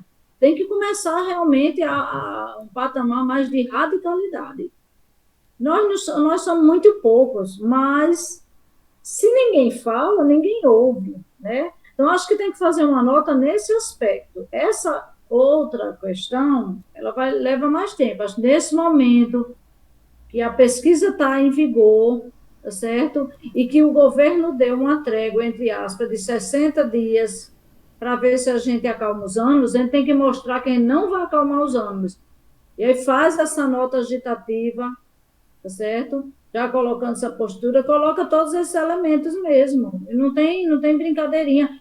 E convoca, denuncia mesmo que as direções, elas têm que ser, os sindicatos, as direções, elas têm que chamar para ir para a luta mesmo. Entendeu? Uma coisa é o governo, que a gente apoiou, que a gente torce para que ele tenha sucesso, né? Mas nós votamos nesse governo também porque a gente votou contra o bolsonarismo. Nenhum de nós estamos enganados quando a gente votou nesse governo. A gente votou porque a conjuntura exige isso da gente, e a conjuntura ainda exige que a gente apoie esse governo. Mas nós apoiamos criticamente, né? Esse governo tem que ser pressionado mesmo, ele só pode ser pressionado à esquerda pela esquerda, porque ele é pressionado pela direita e pela esquerda. Mas dentro da esquerda existe um setor acomodado, seja lá porque é de burocrata, seja lá porque acha que não é o momento de criticar mais forte o governo. Não, nós apoiamos, inclusive a gente coloca na nota, nós apoiamos criticamente esse governo, votamos nesse governo, somos contra o fascismo, mas nós sabemos que essa reforma é um projeto privatista, um projeto que destrói tudo que se construiu ao longo de tantos anos, mais de um século de luta, tá certo? Por uma educação. E, inclusive, entre esse Enem e a LDB, é melhor a gente ficar com o ensino médio, né, que está lá na LDB. Pode ir lá na LDB que ela dá tudinho, as disciplinas, a forma, carga horária. Né? Pode ir lá na LDB que está tudo lá. É melhor essa educação, é melhor, com toda a precarização, do que essa do ensino médio que a gente tem agora. É importante também a gente saber por que o governo está mexendo, por que o governo mexeu no ensino médio, né? Isso não é à toa. O ensino médio, ele congrega justamente a juventude. E o setor, o capitalismo, né? E essa atual fase do capitalismo, de ultra-precarização do trabalho, né? E de formar as pessoas somente para estar com o trabalho, como é que eu digo, digital, né? O digital. Então, é esse setor jovem que no nosso país é uma realidade nossa. A gente tem uma juventude muito forte, diferente de os países na Europa, parte da Ásia, né? Então, que tem poucos jovens. Então, é esse jovem, né, que alimenta e que enriquece esse trabalho precarizado atual. Então, não, essa reforma do ensino médio, ela não veio à toa, ela não vem no ensino fundamental, ela não vem na universidade. No passado, nós tivemos um sério problema, que eram as reformas na universidade, né? A universidade era o centro das manifestações. Foi preciso reformar ali, você poder conter as lutas, né? Hoje você tem no ensino médio, não é à toa, é porque é no ensino médio que você tem a juventude que vai servir de mão de obra semi-escravizada, tá certo? Para o capitalismo. Por isso essa reforma ela é sobre o ensino médio, né? Então, eu sei que é muito difícil, mas a gente tem que ser capaz de traduzir isso de forma simples, clara e objetiva numa nota e aproveitar esse momento, trabalhar, faz uma nota, trabalha esses 2 meses, 1 mês e pouco, entendeu? Coloca todos os elementos. Eu penso isso, que a gente tem que fazer essa nota. Essa nota é urgente, como disse Monteiro, nós não podemos perder tempo. Andréia? Oi, boa noite. Boa noite. Boa noite a todos e todas. Queria agradecer ao Aldo que me passou aí a informação sobre esse excelente momento aqui de aprendizado. Eu sou Andréa, sou do Maranhão, sou professora do estado aqui do estado do Maranhão, né? Atualmente estou do doutorado também, tentando me virar aqui nos 30. Aí, enfim. Queria falar também um pouco, só comentar com vocês também como está acontecendo aqui também no Maranhão, né? Atualmente nós temos muitos professores que são 40 horas aqui, né? Então nós temos um governo que sempre está colocando que nós somos aqui, que nós recebemos um dos melhores salários do Brasil todo, né? Então às vezes parece que está tudo muito perfeito aqui no Maranhão. Mas esse novo ensino médio também ele traz toda essa consequência negativa também aqui, né? Porque tem uma proposta também do Estado que trabalha muito com a escola integral atualmente, né? Então nós temos aqui no Estado 3 tipos, vamos dizer assim, de escolas, né? Temos uma escola integral que ela é voltada para o ensino profissionalizante. Temos o Centro Educar Mais, que é o integral também, mas que tem uma proposta de, tipo, pela manhã, um período, ficam todas as disciplinas, né, do ensino médio regular, e à tarde são as outras disciplinas, como a tutoria, as eletivas, né, não tem necessariamente um itinerário nesse momento, no Centro Educar Mais, que é o integral também aqui no Maranhão. E temos as escolas regulares, né?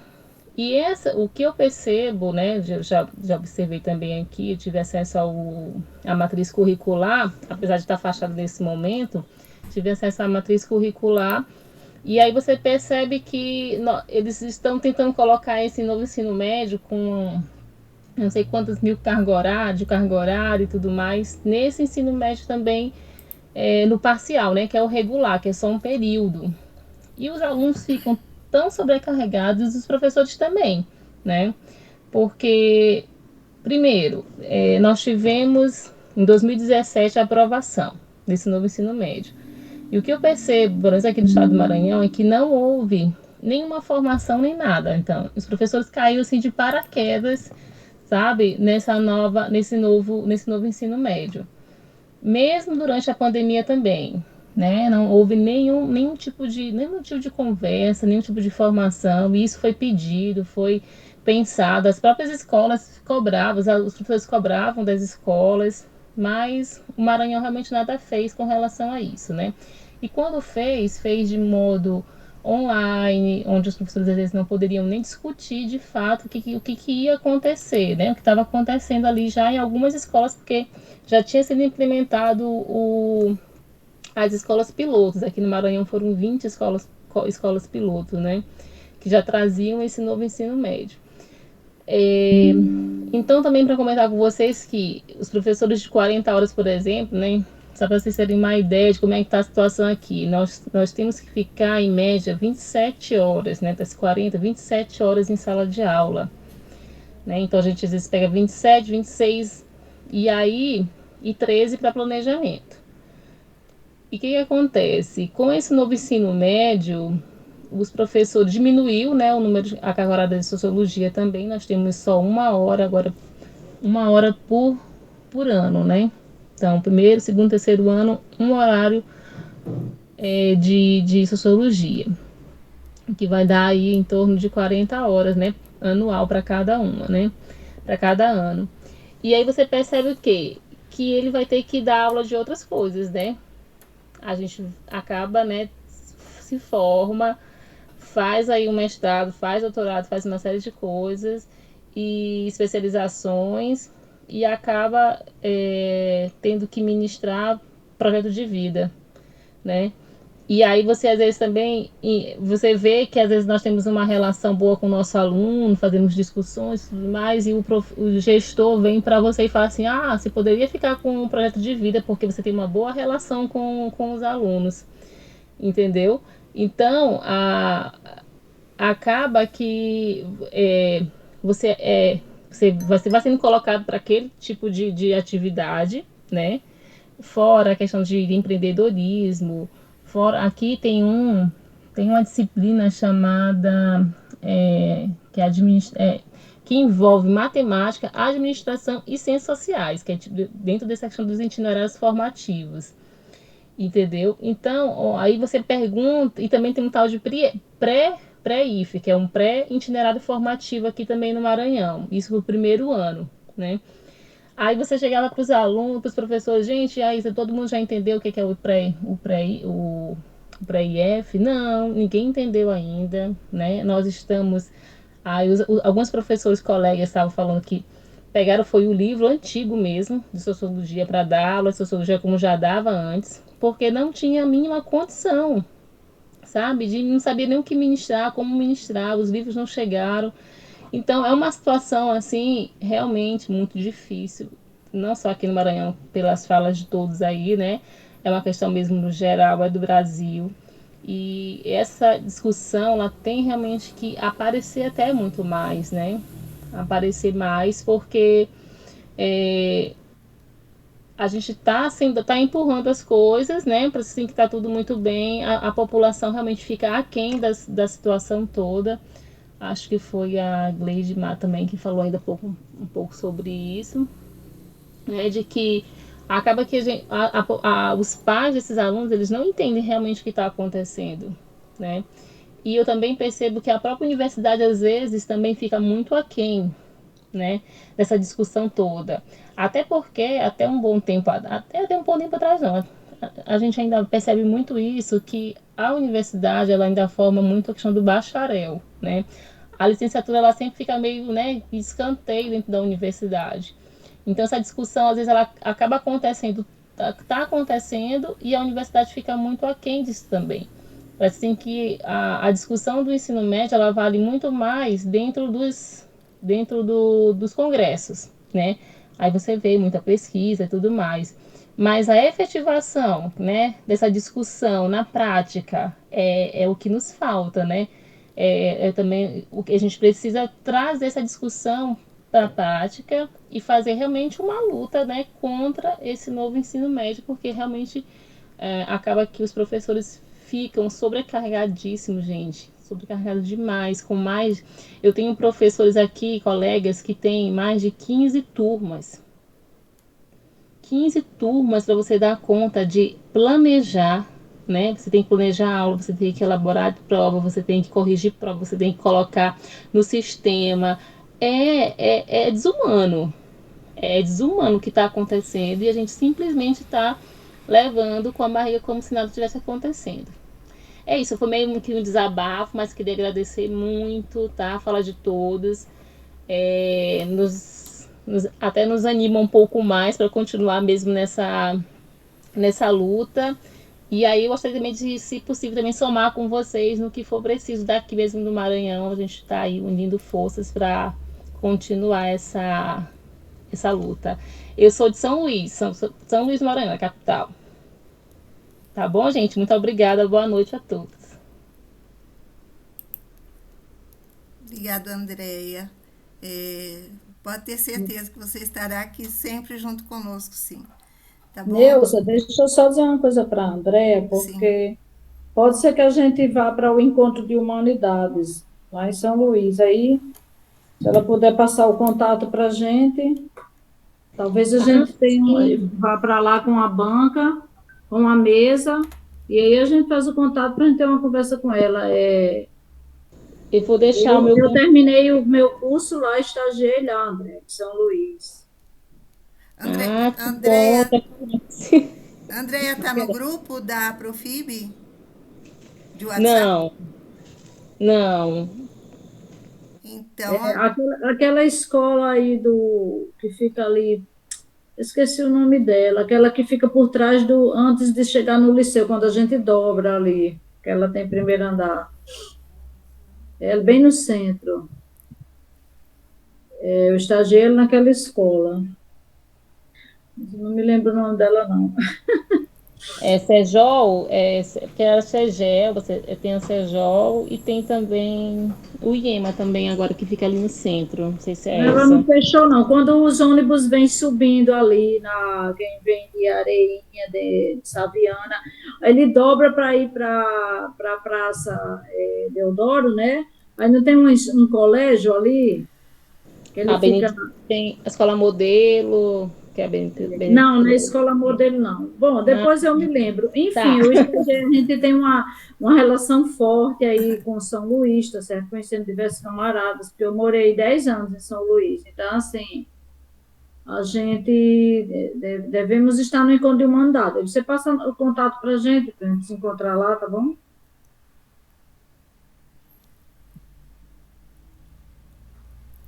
Tá, então acho que é isso, né? Eu vou passar para o Aldo, então, para as suas considerações finais, e depois o Chico, a Gleidmar, e a gente encerra. Pode ser?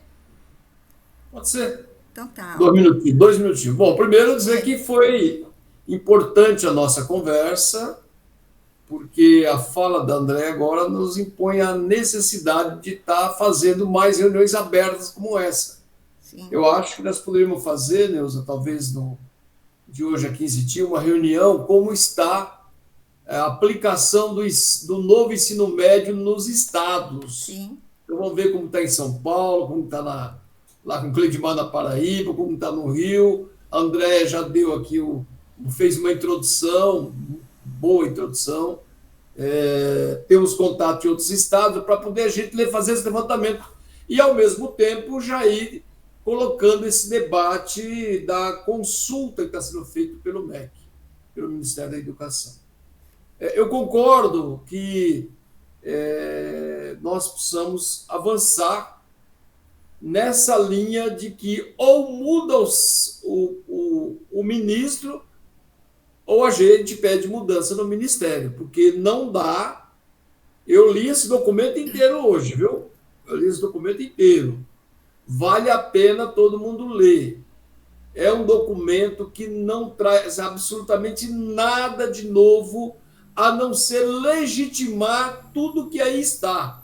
E André tem razão. Aqui em São Paulo, o povo está numa relação de neoescravismo, do novo escravismo da educação. É um negócio insuportável. As pessoas estão ficando doentes. Tá certo? Tem aumentado um número fortíssimo aqui de pessoas com sofrimento mental, porque a exigência de papel, de burocracia, é um negócio, é uma estupidez. É uma estupidez. Não tem nada a ver com a educação libertária e muito menos com qualquer outra possibilidade de humanismo qualquer no processo educacional. Entende? Aqui, por tabela, ainda temos um secretário que veio encomendado para cá para destruir a educação. E a contradição que o Gleidmar levantou é essa. Tá certo? Se você está aumentando o número de alunos na rede pública do ensino médio, se aumentou a carga horária, por que tem diminuição de oferta de trabalho para professor? Aqui em São Paulo está acontecendo isso também. uma multidão de desempregados. Então, e outro aspecto que eu achei legal, que tanto o Monteiro, o Chico, o Gleidmar, foi levantado aqui,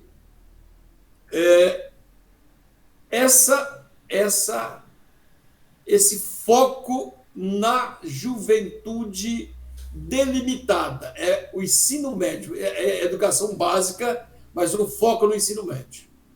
Não é no ensino superior, não é no ensino médio, porque eles sabem muito bem, eles têm pesquisa muito bem que se você formou a cabeça dessa juventude, cara, você praticamente domina o resto da vida essa juventude pela frente. Então é muito grave isso e acho que temos que avançar no sentido de garantir que as mudanças aconteçam, mas mudanças e não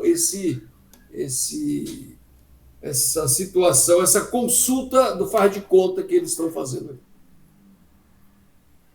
aqui. Obrigado, Aldo. Chico?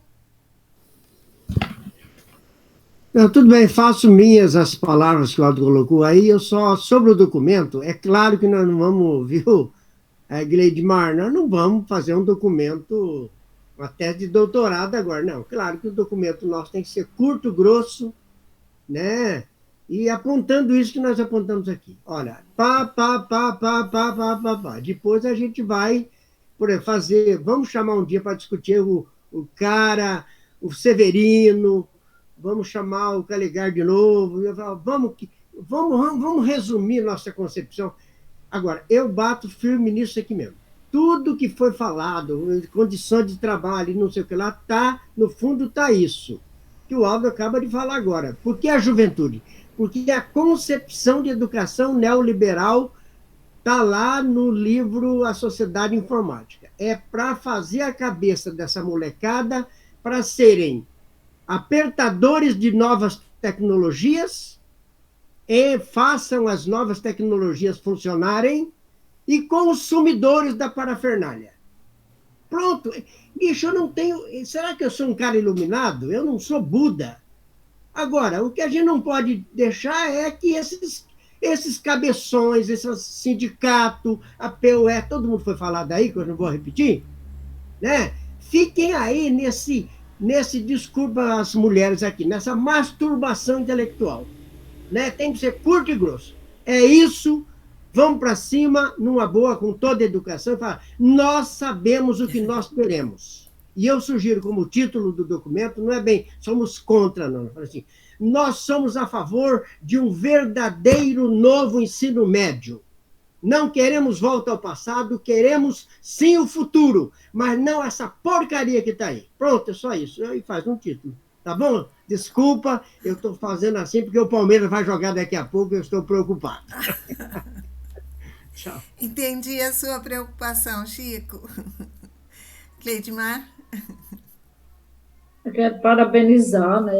Dizer que nós somos sempre vitoriosos de estarmos aqui discutindo, né? A Andréia, que estava no carro, teve o compromisso de parar, né? E escutar. O Monteiro, que com todas as suas dificuldades de saúde, né, de visão, que é uma coisa importante, se propôs a estar aqui, né, e todos nós, eu acho que foi muito bom essa reunião, tá certo? Parabenizar, né, o empenho da nossa presidente, que se empenha tanto, é tão comprometida, tão responsável, eu estou interessante. Acho bonito isso mesmo, né? Aldo também, como presidente, se empenhava muito, né? Mas a Neuza parece que ela fica assim, né? É bonito isso, hein? Companheiro Chica, acho que é isso, gente. Um debate muito bom. Ok. Eu tenho uma escola, viu, Gleidmar? Eu sigo um professor, pode ter certeza. Tenho aqui um espelho, que é o professor Aldo. Monteiro? Monteiro quer falar? Ele levantou a mão. Pode falar, Monteiro. Liga o microfone primeiro. Está ouvindo? Sim, sim. Não, faço minha as palavras dos colegas aí, né? E vamos organizar outras intervenções desse tipo para a gente se preparando, né? Porque vai ter movimentos novos, né? E a gente tem que ver como que a gente vai se comportar no campo de batalha. Beleza? Ok. Obrigado, Monteiro. Andréia quer também dar as suas considerações finais?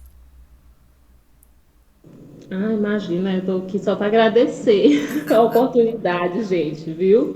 De escutar e também de me pronunciar e colocar para vocês aqui também, que é uma luta mesmo de todos nós, né? De todas nós também, para a gente tem que se manter firme. E eu espero realmente que a gente continue, que vocês continuem com essas discussões e nos chamem também, tá? O Aldo já tem meu contato, manda por favor, quando tiver para que eu possa também até divulgar aqui, né? Nós temos, esqueci de falar para vocês, nós temos um grupo aqui de professores do estado e nós organizamos um fórum maranhense de sociologia, né? Então nós temos um grupo bem bacana de professores bem comprometidos, e que esse fórum ele é feito também para os alunos, né?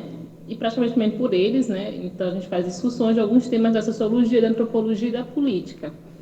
Então é um evento assim que nós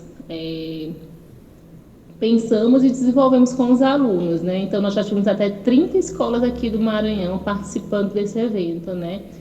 380 pessoas, entre alunos e professores, então foi bem bacana. Então são 2 dias de discussões, né, sobre temas da sociologia, antropologia e política. Aí a gente teve uma oportunidade, depois eu posso contar melhor para vocês essa experiência. Tá bom, gente? Muito obrigado. E vai dar certo, Chico. O Palmeiras vai ganhar hoje, tá?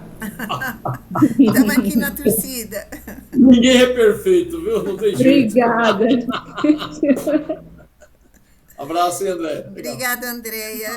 A esperança é verde. A gente fica feliz, tá, de ter você aqui e tenho certeza que o objetivo da Aprofib é esse, tá? Trazer os professores, representantes dos estados, mas os professores que estão no chão da escola, né? Como diz o professor Aldo, né? Que estão no chão da escola, que estão ali batalhando todo dia e que sabe, que sente na pele realmente os problemas da educação pública. Então, o objetivo da Aprofib é esse, tá bom? Trazer, e vamos marcar logo essa reunião com o povo aí do Maranhão, para a gente poder aprofundar, né, essa questão, esse estudo, ter uma ligação maior com o pessoal daí também, entender a realidade de vocês melhor. Tá bom? Obrigada, Andréia, obrigado a todos.